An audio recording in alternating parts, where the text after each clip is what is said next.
I heard my sister say, "Let's break him at Christmas." My response changed everything that night and uncovered their cruel plan, forcing the whole family to face their hidden malice. My name is Evan Miller. I'm 28. All my life I've been the convenient son.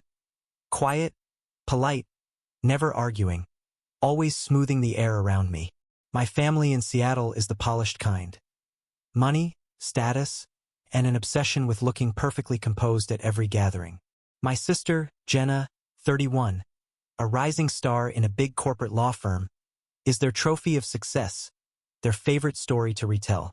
I, on the other hand, am just a freelance IT guy pulling in about 65 grand a year, renting a modest apartment in Thurston, and apparently doing nothing worth bragging about. Every holiday turned into a performance review with an audience. Last Thanksgiving, my father said in front of 20 people, "Evan, you could have achieved so much more if you weren't so lazy." The room laughed.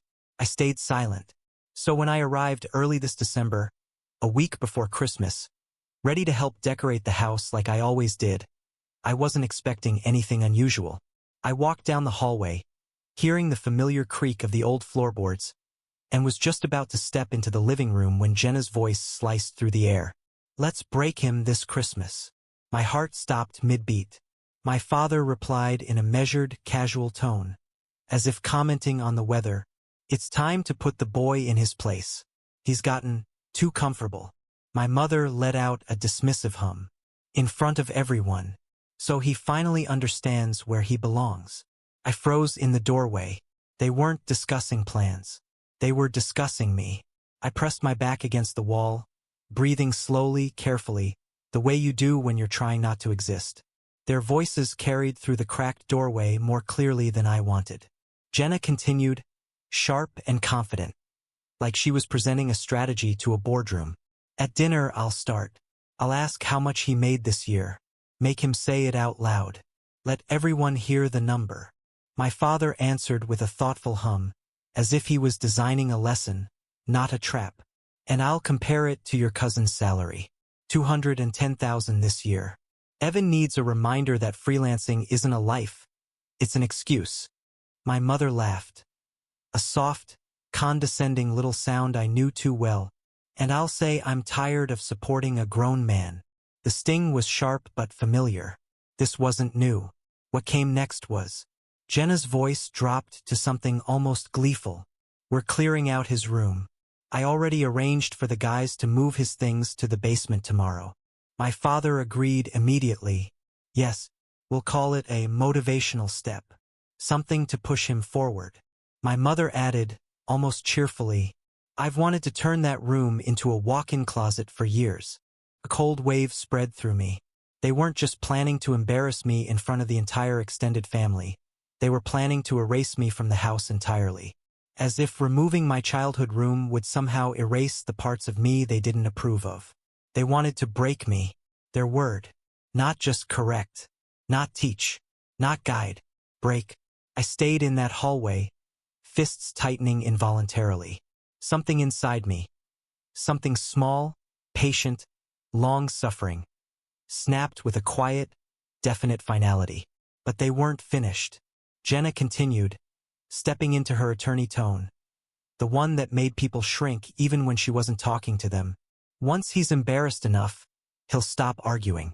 He always shuts down when he feels small." My father replied, almost proudly, "He learned that from me. A little pressure and he folds. Always has." My mother sighed as if this cruelty pained her, even though it didn't. "We're doing this for his own good. He needs direction, discipline, purpose." Discipline, as if I were a misbehaving child. Purpose, as if life was a contest and I wasn't scoring enough points. For my own good, the classic family phrase used right before they trampled over something fragile. Jenna asked, "And what if he gets upset? What if he leaves?" My father scoffed. "He won't. Evan never leaves. He's too soft. He'll swallow it just like he always does." I felt the words land like stones, not because they were wrong, but because they had been right for far too long. Then my mother, in a voice dripping with theatrical concern, added, "Besides, where would he even go? He can barely afford his rent." He'll need us eventually. That was the moment. Not the room, not the salary mockery, not the plan, but those words. He'll need us eventually. A statement. A belief. A certainty. Not love. Not pride. Not connection. Dependence. I realized then that they didn't want me successful or independent. They wanted me contained. Predictable. Easily measured and easily compared. A living prop to elevate Jenna. A reminder of what happens when someone doesn't follow the correct path. I stood there, feeling the house around me. The same house where I'd taken my first steps, where I'd learned to ride a bike in the driveway, where I'd hidden in the backyard tree when my parents' arguments got too loud. A place that was supposed to be safe. But the voices on the other side of the doorway weren't safe. They were clinical, deliberate, sharp, a verdict passed without trial.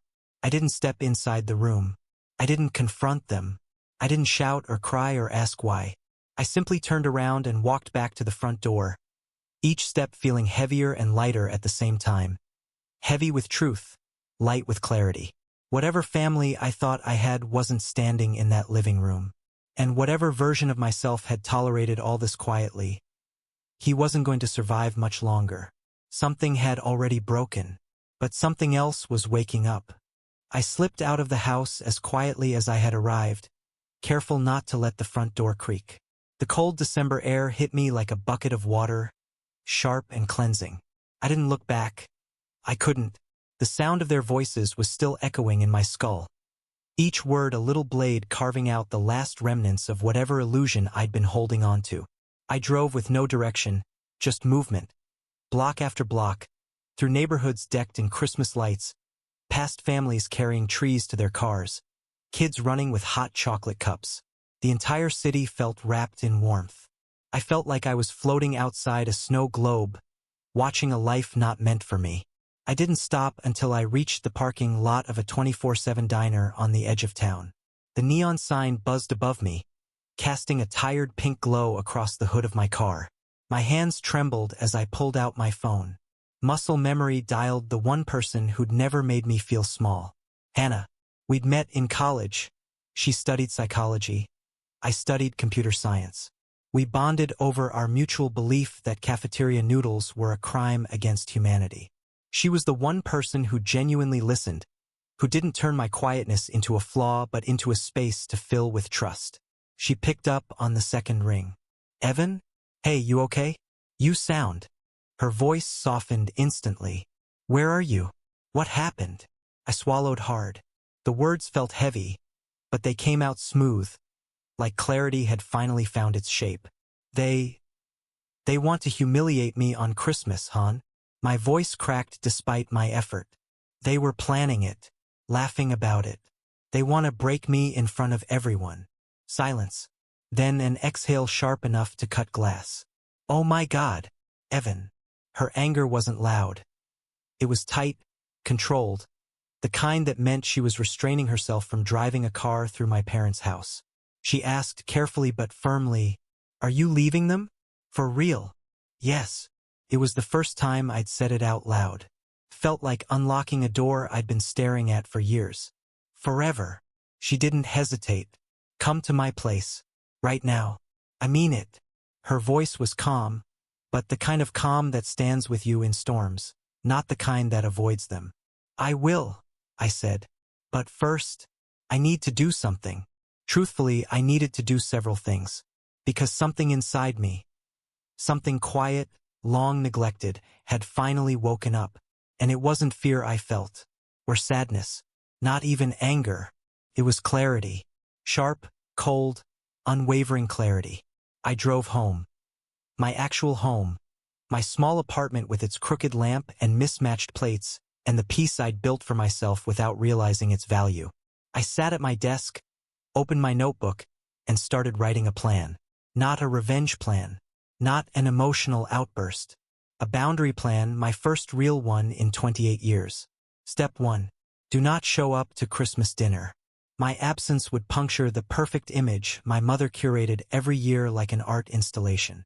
It would shatter the illusion she placed above everything, including me. Step 2. Record a video message to the entire family. Not dramatic. Not angry, just the truth calmly delivered. Scheduled to send at 7:05 p.m., right after everyone had taken their seats. Not to humiliate them, but to remove the weapon from their hands. If anyone was going to tell my story, it would be me. Step 3. Send the Christmas gifts I had already bought for each of them, but slip inside a handwritten note. Not cruel, not petty, just honest. A mirror. Let them see what I had heard. Step 4. Retrieve my belongings from my parents' house before they carried out their plan to move everything to the basement.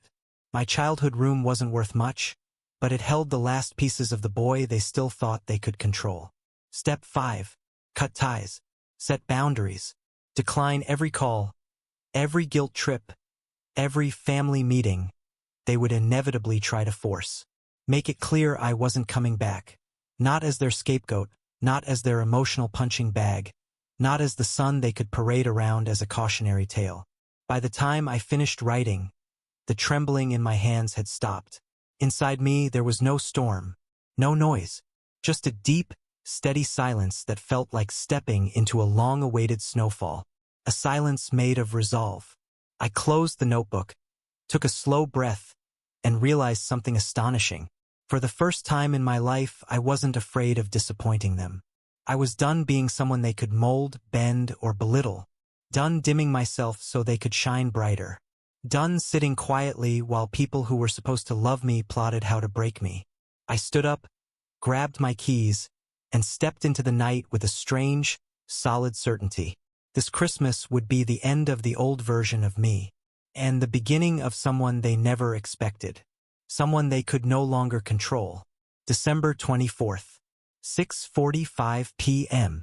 The exact time I normally walked into my parents' house with a bottle of wine and a quiet smile, slipping into the role of the family's polite, forgettable son. This year, I stood in my apartment. Lights dim, laptop open, my finger hovering over the send button of a scheduled message addressed to every single person attending Christmas dinner. Aunts, uncles, cousins, family friends, my parents' colleagues. Everyone who would have witnessed the lesson they had prepared for me. I took one breath, slow, steady, grounding. Then I pressed send. The message flew out like an arrow released from a bow, unhesitating, unstoppable. Inside was a single video file. I'd recorded it the night before, standing in my small kitchen, the warm amber light casting gentle shadows behind me. Nothing dramatic, no theatrics, just me, the version of me they never cared to see. Calm, clear-eyed, and finally unafraid. In the video, I spoke evenly. Tonight, I overheard my family discussing in detail how they plan to humiliate me at Christmas dinner, how they call me a disappointment, how they think I'm a failure, how they intend to move my belongings into the basement while I'm sitting at the table, so they can put me in my place. I paused in the recording, letting silence do its work. I won't be part of that performance. Not this year. Not ever again. Then, one by one, I lifted the gifts I had prepared, small, thoughtful things chosen weeks before I learned the truth. A candle for Aunt Laura, who loves lavender. A new set of watercolor brushes for my cousin Mia. A silk tie for my Uncle Patrick, who wears one like armor every day. Dozens of little pieces of kindness I'd put time into. Next to each gift, I placed a handwritten card containing the exact phrases I'd heard through the doorway. He's a disappointment. He'll never achieve anything. He needs to be put in his place. We need to break him. Their words, stripped of their cozy living room, their laughter, their wine, their pride, suddenly sounded as cruel as they truly were. The video ended with me looking directly into the camera, voice steady. I wish you all a truthful Christmas, without illusions. A simple sentence, but the kind that doesn't evaporate. I sent the file. Then I waited. Took 7 minutes. At 6:52 p.m., my phone buzzed once, then again, and again, and again, until the notifications blurred into one continuous vibration. Messages, calls, missed calls, group chats exploding, individual chats reawakening after years of silence. I didn't answer a single one. I watched as the screen lit up with the expected order of reactions. 1. Denial. Evan, what is this? What are you talking about? There must be some misunderstanding. Come here right now, we can explain. 2. Panic, wrapped in faux concern. Sweetheart, please stop. This is a private family matter. You're overreacting. We were just talking. You're making us look bad. Delete the video. 3. Anger.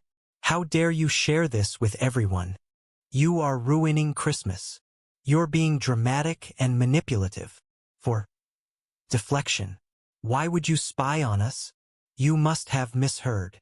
You're twisting our words. And then the calls began.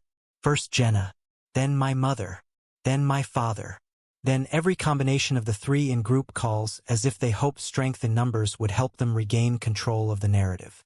But something had shifted in me. For the first time in my life, their voices no longer held authority. Not even gravity. Then came messages from extended family, people who had always politely accepted the version of me my parents spoon-fed them. Evan, I'm so sorry. I had no idea. They shouldn't have said those things. You didn't deserve that. Some messages were shorter, sharper. Proud of you. Finally. Good for you. But the most stunning one came from my cousin Daniel, the golden child of his branch of the family tree, the one everyone compared me to when I was a kid. I always wondered why you were so quiet around your parents. Now I understand. You didn't deserve any of it. I sat there, phone buzzing like a live wire, feeling something I hadn't expected. Not triumph, not revenge, not satisfaction, just release. Like I had been carrying a weight I didn't know was heavy until I finally let it fall. At 7:04 p.m., a final notification appeared. A long, frantic paragraph from my mother. Evan, please call me. We need to talk. You're misunderstanding everything. We never meant to hurt you. This is humiliating for the entire family. Come home. Now. I read it once, then deleted it. I closed my laptop, put my phone face down, and let the silence settle around me like fresh snow. For the first time in 28 years, I wasn't the quiet son trying to earn a place at their table. I was simply a man who finally chose himself. My mother called first. Her voice exploded through the speaker before I could even say hello. Evan, delete that video this instant. Do you understand what you've done? Everyone is shocked. You embarrassed the entire family. What were you thinking? Her panic was loud, brittle, frantic. The sound of someone watching the perfect mask they'd spent decades polishing cracked down the center. I answered with the same stillness that had settled inside me the night before. I shared the truth. Nothing more. There was a beat of silence. Then, faintly, in the background, I heard Aunt Mary's unmistakable voice. I heard the recording. It's disgusting. How could you talk about him like that? My mother must have forgotten to mute the call. Her sharp inhale said everything. She wasn't upset because I'd lied. She was upset because I'd told the truth. Publicly. She hung up on me. Minutes later, my father's name flashed across the screen. He didn't bother with greetings. You destroyed our Christmas. No, I said quietly. I just refused to be the entertainment. This is childish, Evan. Immature. You could have talked to us privately. I almost laughed at the absurdity. Like you talked about me privately? He sputtered something. A half-formed excuse, half anger. Then hung up too. Next came Jenna. She didn't call. She texted. You're being dramatic. It was a joke. A joke, of course. Humiliation dressed up as humor. Cruelty wrapped in a smile. I typed back one sentence. Then laugh now. She didn't respond. For half an hour, my phone was silent. Silent enough that I assumed they were finally regrouping, or rewiring the narrative in a frantic family PR meeting. Then Hannah sent me a video from her own family group chat. Turn up the volume, she texted. I did. Chaos. On screen, adults in holiday sweaters were shouting over each other in my parents' living room. My mother looked pale and furious, waving her hands as if trying to physically push the embarrassment away. My father, red-faced, gestured at the TV where my video had just finished playing. Jenna was standing with her arms crossed, refusing to make eye contact with anyone as two cousins peppered her with questions. "You really said you wanted to break him? Was that funny to you?" Aunt Mary lectured my mother, loudly enough for the whole house. Someone slammed a door. Someone else called a taxi. A few chairs scraped. A couple of kids wandered out of the frame clutching presents as if fleeing a battlefield. It was a holiday war zone, wrapped in tinsel.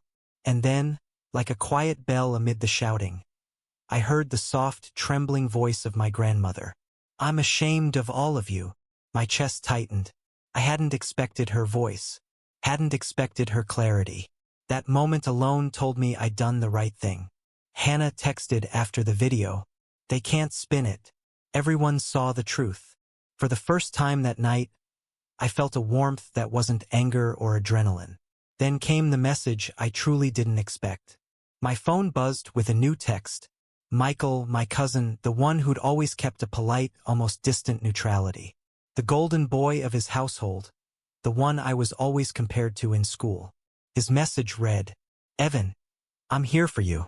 If you need anything, a ride, a place to stay, help moving your things, just say the word." What your parents and Jenna did. It was cruel. "I'm proud of you for not letting them walk over you." I stared at the message longer than I should have. Not because it was dramatic, but because it was simple, uncomplicated, human. For the first time in years, maybe in my entire adult life, I felt something I hadn't associated with family in a long time. Support. Quiet, steady, offered without conditions. Not the "you should do better" kind. Not the "we love you as long as you fit our image" kind. Just support.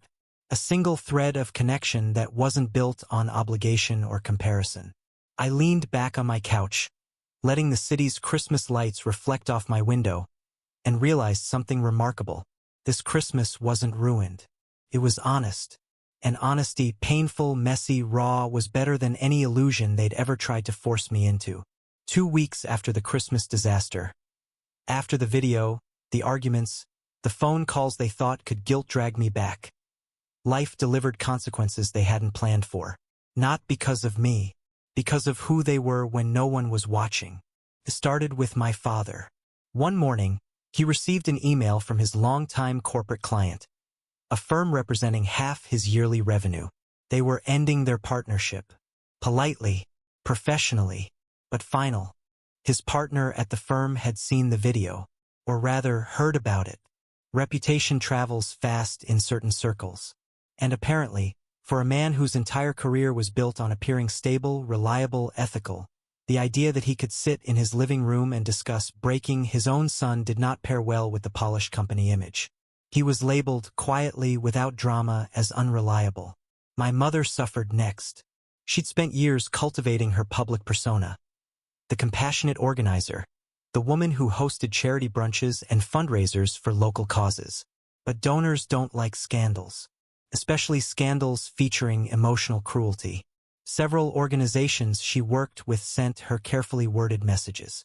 Given the recent circumstances, concerns about reputational impact, we must temporarily pause our collaboration. The pause was indefinite. Then came Jenna. Her law firm thrived on corporate clients, the kind who want their attorneys to be sharks in the courtroom but saints in the press. And while she tried to spin what happened as family drama blown out of proportion, screenshots, forwarded messages, and whispers from relatives painted a different picture. HR got involved. Her managing partner summoned her. The decision was swift. A demotion. No more high-profile cases. Reduced client-facing responsibilities. In a profession built on image, she'd become a liability. And then, there was me. While they scrambled to mend their reputations, I quietly rebuilt my life from the ground up, this time on my own terms. I moved in with Hannah temporarily. A simple guest room, soft blankets, a mug that always had fresh tea waiting for me, and a level of calm I didn't know I was capable of feeling. For the first time, I slept without waiting for the next criticism. I poured that quiet into my work, updated my portfolio, cleaned up code I'd been meaning to refine. Applied for jobs in cities I'd once thought were too ambitious.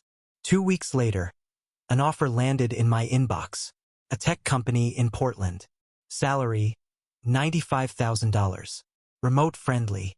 Benefits that felt unreal compared to my old freelance life. I accepted without hesitation. Hannah hugged me so tight I had to laugh. "You're finally getting what you deserved years ago," she said. And for once, I believed her. A month after Christmas, my phone lit up with an unexpected call. My father. His voice was smaller than I'd ever heard it. "Evan, son, come home. Let's talk. We can fix this." I let the silence stretch before answering. "I'm not coming back to a place where breaking me was a family project." He tried again. "It wasn't like that. You misunderstood." "I understood perfectly," I said. "Better than you think." He exhaled, a tired, defeated sound, and hung up. 2 days later, my mother tried. "Evan, sweetheart, we only wanted you to become better, to reach your potential." "No," I answered softly, without anger. "You wanted me to become convenient." There was nothing left to say after that. I realized something profound in that moment. I hadn't lost a family. I had simply stopped clinging to people who never held me in the first place. The break didn't happen when I sent the video. It happened the moment they decided to mock my life, degrade my work, diminish my worth, all while believing I wouldn't dare to defend myself. The line they crossed wasn't drawn by me. It was drawn by their own cruelty. And once I stepped over it, there was no going back. I never returned to that house. Never reclaimed the room they wanted to turn into storage. Never sat at their table pretending we were something we weren't. Instead, I built a new life with peace, boundaries, friends who chose me, work that fulfilled me, and a sense of self that wasn't shaped by the people who tried to break it. Their consequences were simply the delayed echo of their own actions. Mine was freedom, and for the first time, I walked into the future without lowering my eyes, my voice, or my worth.